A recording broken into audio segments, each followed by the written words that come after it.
mu mwaka ukurikira tuva mu bwiza tuja mu bundi. Ikintu cyo kuvugishwa mu gihugu cy'u Burundi ni ibintu nibaza ko bije muri ino myaka yacu iri imbere, kera ntibabitahura, n'uno munsi hariho abavyemera n'abatabitahura. Kigeze kugwahera urugero muri rusange? Kigeze heza. Namabwira abantu nti harabaye ikibazo ca mbere, ikibazo cyo kutamenya ko abavugishwa babaho. Ico kirenganye haza abitwa abavugishwa. Hinjira ikibazo ca kabiri, kubera ko abaje baza bakora ibintu bitari vyiza, batwara uburyo bw'abandi, abasambana, bituma abantu babona ko abavugishwa arabikinyoma.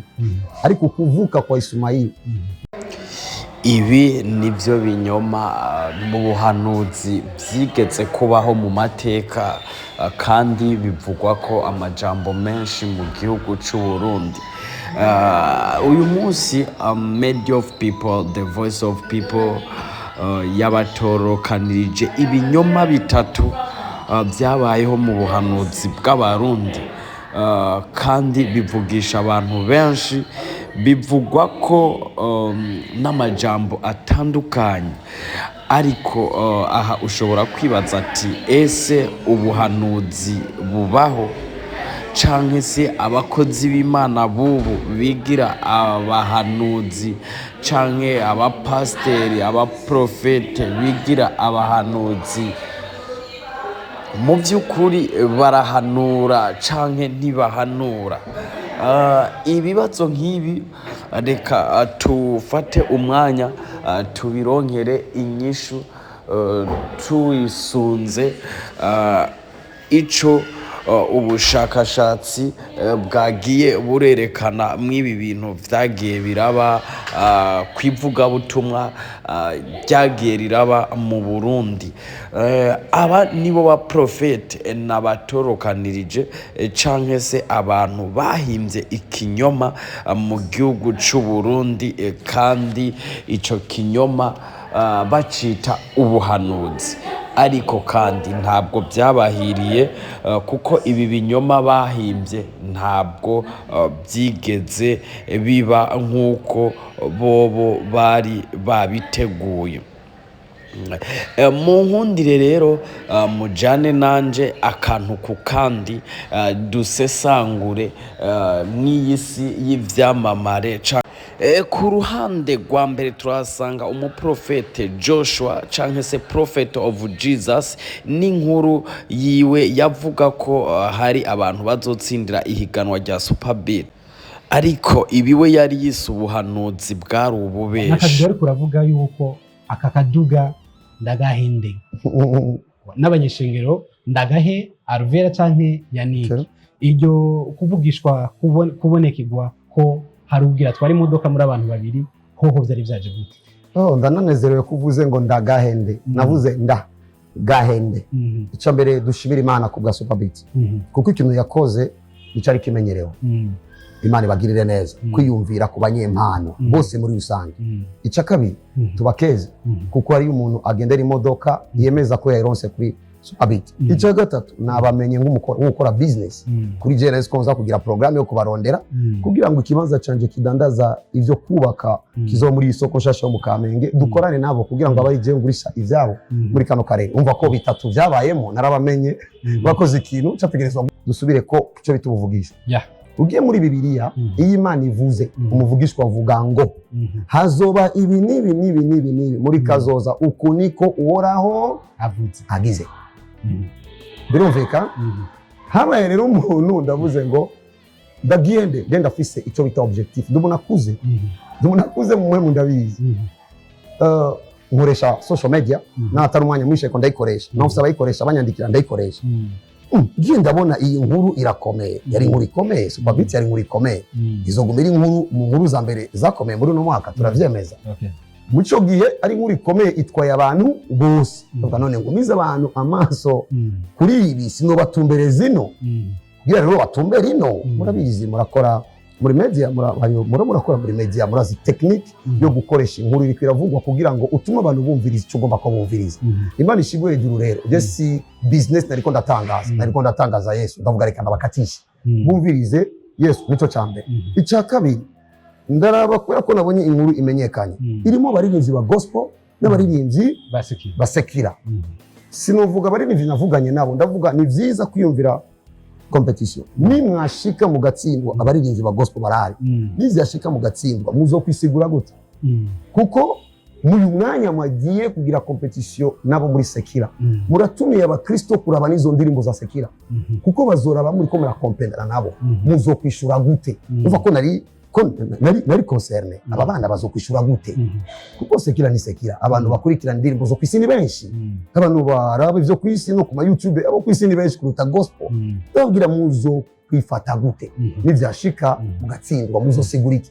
Ndababwira ni mwatsindwa muzovuge ngo twagomba aba nabo baririmba ku isi bamenye ko ab'Imana bahari, ko tubi dufite message.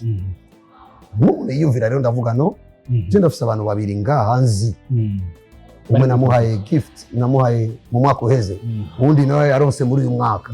Reka rero ko biko biravugwa guca, shire attention ko musanzwe nzi. Je ndabavuga ndagahende, uravye ukuntu nakivugiye, sinigeze mvuga ngo Imana iravuze. Nk'uko mubyumva, ibi si rya mbere bibaye kandi si ni ubwa kabiri, ariko abarundi barayamaze bati ikinyoma kimara umunsi ntikimara umwaka. Aba bantu bigira abavugishwa n'Imana canke se bafata ivyumviro vyabo bakabihuza n'Imana, ntibahengeshanya kwisigura iyo kenshi ibyo bavuze bitagenze nk'uko babivuze. Niyo mpamvu muri iyi si canke se muri ubu bushakashatsi nakoze, nabazaniye iyi nkuru ya Prophet Joshua canke se Prophet of Jesus, nk'inkuru igira gatatu mu nkuru zitatu nabatororokanirije zabayemwo ubu beshi bukomeye cyane. Canke ibyo bariko barakuvuga ko wowe uvyumva koko, wowe uri kurabikurikirana koko uvyumva, kubera ko abakozi b'Imana tuba tubona umenga muri eglise umwanya munini, ariko numva kumenya kino kintu biri ko kuvugwa ko muri uno mwanya no munsi novuga yuko Prophet of Jesus Joshua imbuga zahindutse zabo. Icambere biragoye ko menya ivyo bamvuga ko byose, ku buzima bwanje bunini nubwo gusenga benshi barabizi, ariko kandi fise umugwi, fise abantu benshi, nubwo ishengero ririmo abantu barenga igihumbi, nubwo abantu barenga, urabona na live abana abantu benshi isi yose.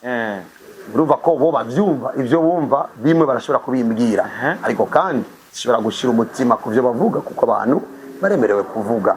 Cyo ni kimwe. Cya kabiri, ndatahura ko bishitse ko umuntu aronka umwanya mwinshi wo kukuvuga ko nuko uri imbere yiwe. Cya kabiri, unashoboye kuvuga uri imbere yiwe cyangwa unashoboye kuvuga uwamusize. Rero nofata umwanya nkaguma mpindukira gucya ku bamvuga bose, sishoboye kubandanya kuko zo ndiko ndaraba basigaye inyuma, zo uri kurarukira.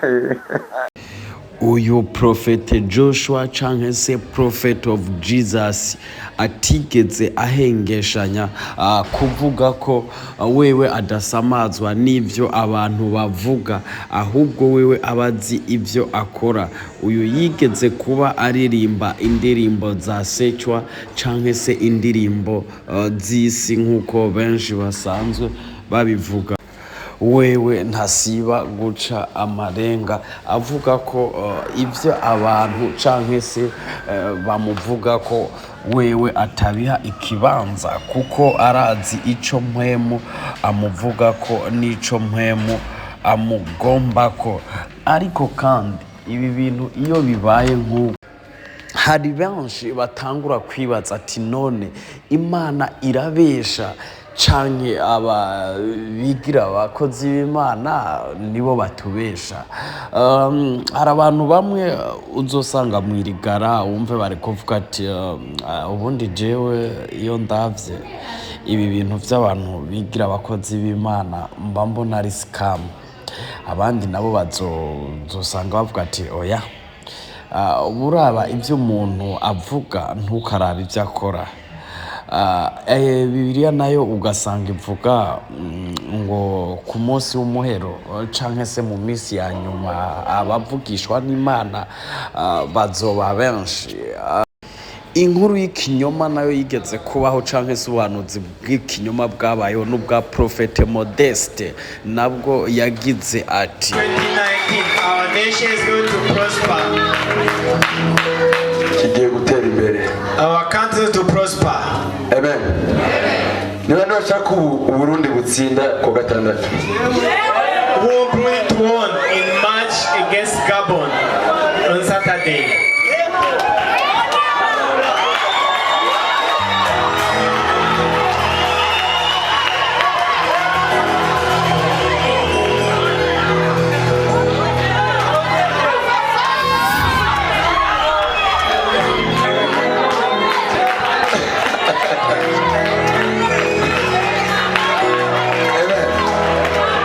Hallelujah. Abakurikirana inkino ni bande? Who are followers of football? Tunganije tuzopasa. Okay. Dukomere Imana amashyi. Ngira mugeze ngo byabaye prophet yabivuze. It is done. The prophet has said ngo byabaye. Turapashije byabaye.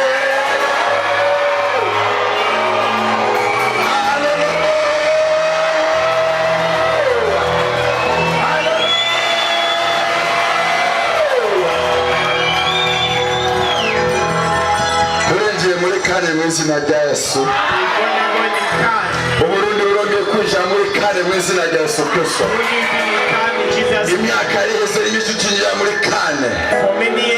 Ariko turigiye uyu mwaka mu izina rya Yesu Kristo w'i Nazareti. Turigiye mu mbaraga z'umwuka wera n'umuriro. Turigiye mu izina rya Yesu Kristo w'i Nazareti. Turigiye mu izina rya Yesu Kristo w'i Nazareti. Hallelujah.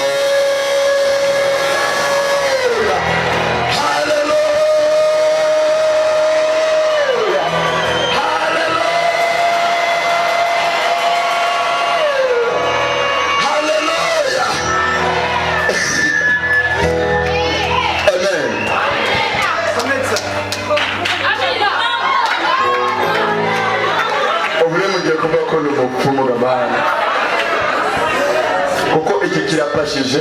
You say I'm a witch. Ni kimwe ku kindi. Is it pass? Ni kimwe ku kindi. One out ni kimwe ku kindi. Ni kimwe ku kindi.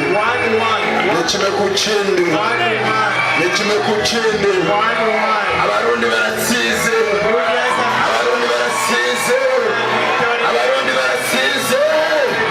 Abarundi baratsize. Hallelujah. Tugiye kugera kure mu izina rya Yesu Kristo. Uyu mugabo Modeste ibi yarabivuze, ariko kandi intamba mu rugamba umugwi serukiragihugu w'u Burundi ntabwo wigeze uja mwirushanwa rya kane canka se ry'igikombe c'umupira w'amaguru ca Afrika. Eka yemwe n'iki c'uyu mwaka ntabwo izo ntamba zigeze zijamo, turetse no uyu mugabo Prophet Modeste azwiho ubu kuba yarateye inda uwo bubakanye akamutwara yabanje kumutera inda, kandi asanzwe ari umukozi w'Imana. Wewe ntasiba guhakana ko ivyo avuga bamubeshera ahubwo biva, kandi uyu mugabo si ijya mbere yo bavugishijwe ibisa nk'ubuvugishwa. Hari n'igihe yavuze hari ubuvugishwa wavuze uvuga ku bijanye n'ubutare ko igihugu cyose ahantu hose hari ubutare. Mu minsi iheze nyine cyubahiro umukuru w'igihugu cyacu cy'u Burundi Evariste Ndayishimiye yubuye ahantu henshi haragiye hari ubutare butandukanye. Abeshe ngo Prophet Modeste yari yarabivugishijwe. Modeste 2018 uno munsi Burundi bwa bugiye gukira kubw'ibimenyetso canke ubuvugisho wari wararonse. Cyo bari cyo gihe ubuvugisha bwawe ngo bushike sanzwe bwara.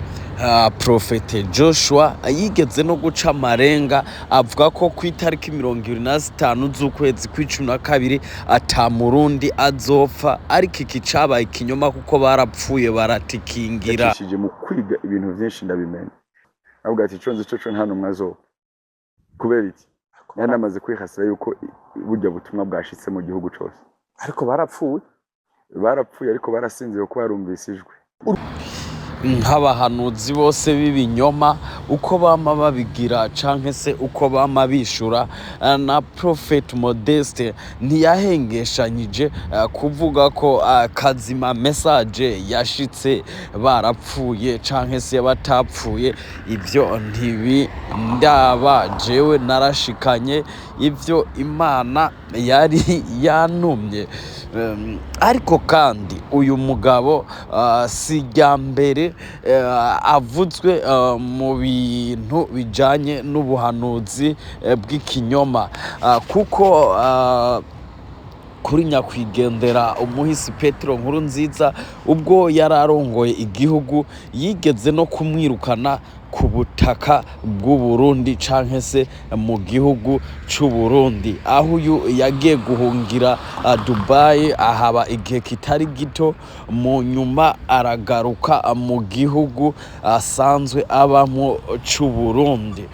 Uyu ibi ntivyahereye aho, ivy'ubuhanuzi bwiwe ntabwo byarangiriye aha. Yabandanije ahanura ibitandukanye, yabandanije avuga ko azura abapfuye, yabandanije avuga ko amugurura ibimuga bikagenda, eka yabandanije avuga ibintu byinshi akora nk'ibitangaza. Ariko kandi kubamukurikiranira hafi canke se kubazi inkuru ziwe, mu byo yavuze byose nta na kimwe cabaye.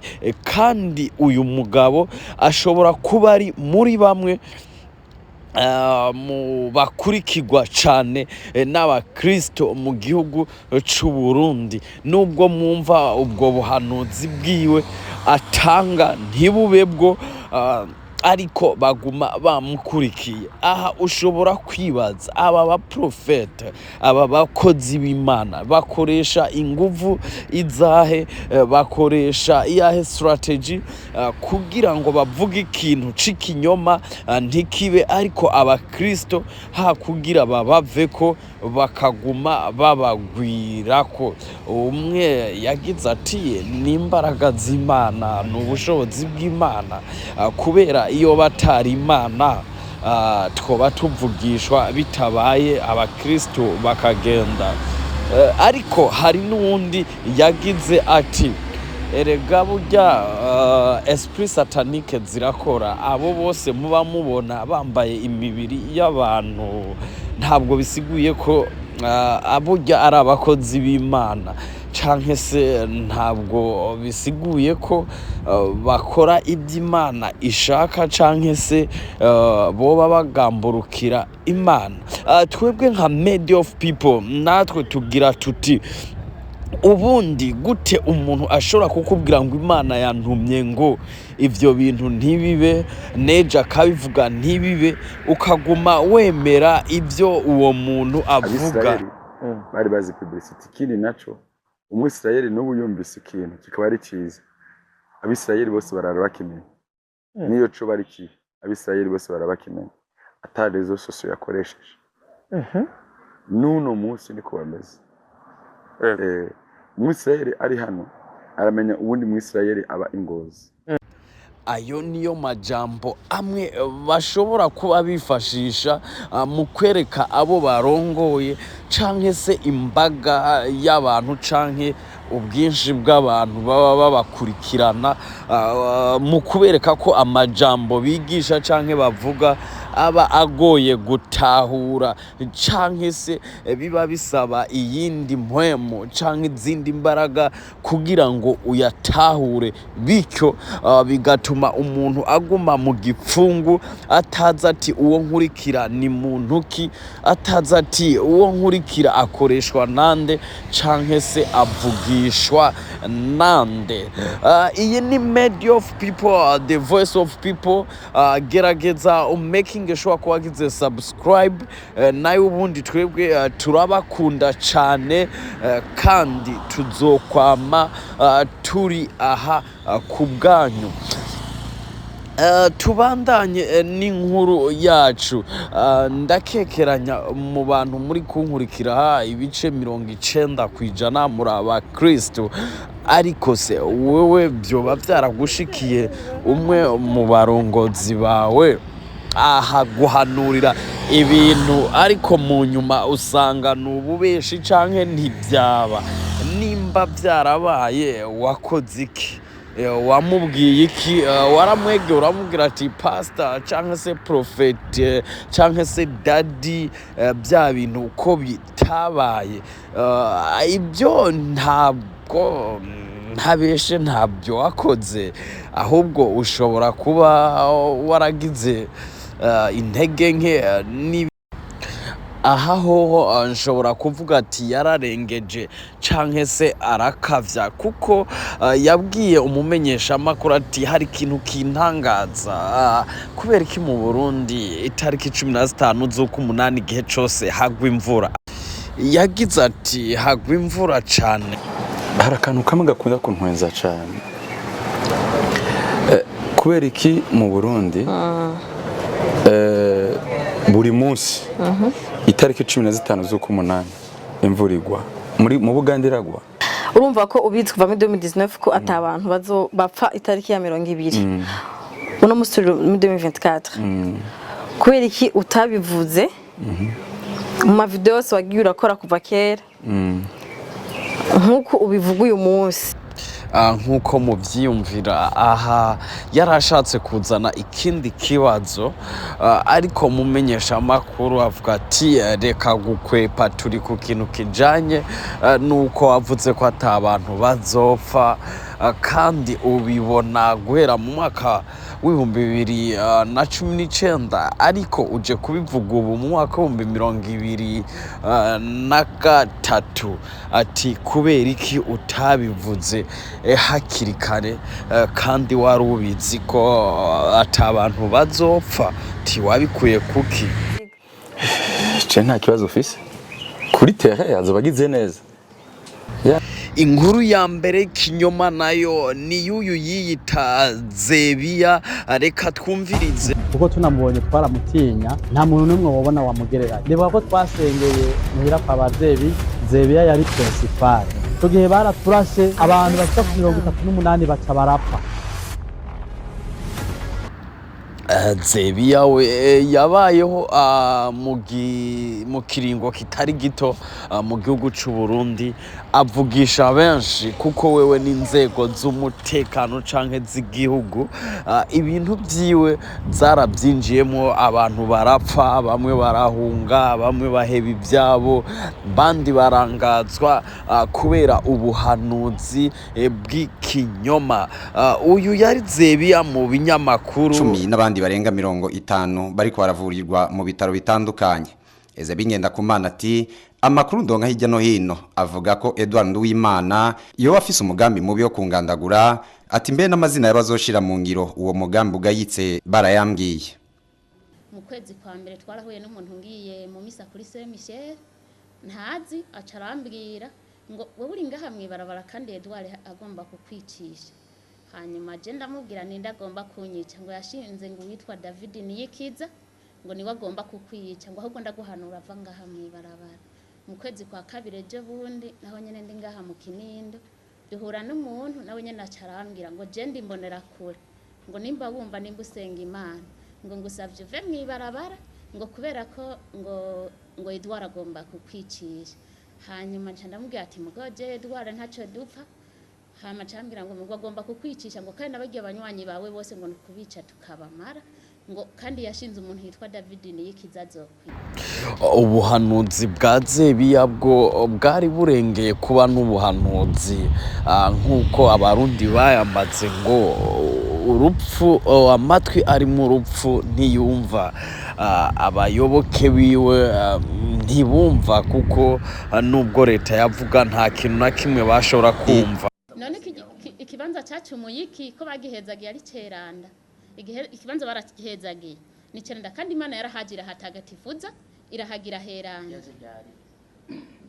Harabonekewe kuva kera imyaka 20 tuhazengera, nta gicumuro kirahakorerwa, nta muntu arahapfira, umuntu uzenya rero twemera ko hari beranda bariko barahabicira ubu naho nyere ku mugaragaro si ibintu vyihishije ni kuvuga rero gusengeraho ni mu muryango cyane cyane iwacu. Ivyo bibibutse ko mu mwaka wa 2008 hari kwigenekezo rya 5 Myandagaro ariho hariya ibusinde nyene hatunganijwe ku mugaragaro ibirori vyo guhezagira ico kibanza n'umusaraba waruhashinzwe. Eklezia Gatolika ikaba yari yaserukiwe na patiri mukuru wo muri paruwasi Rukago Joseph Kabadugitse ari nawe yararongoye ivyo birori uwo munsi. Nakanyamuneza ko kubona uwundi musaraba ushinzwe muri paruwasi yacu.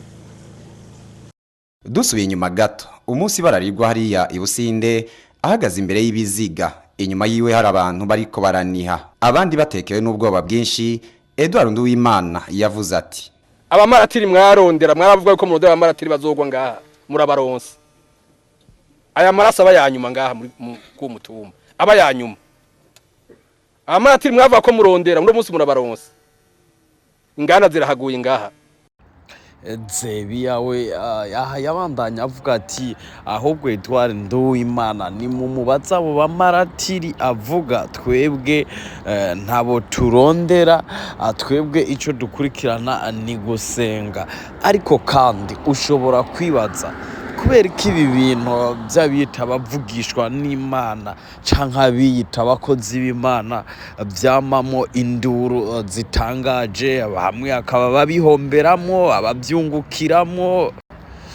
Ushobora kuba wari usanzwe uzi iyi nkuru ya Zebiya ariko nagira ngo ndakubwire ko Zebiya we ntiyarasanzwe kuko we ivyo yavuga canke se ivyo yigisha muri rusange ubuhanuzi bwiwe ivyo bwavuga harimo no kwiyahura no kwiheba vyarimo.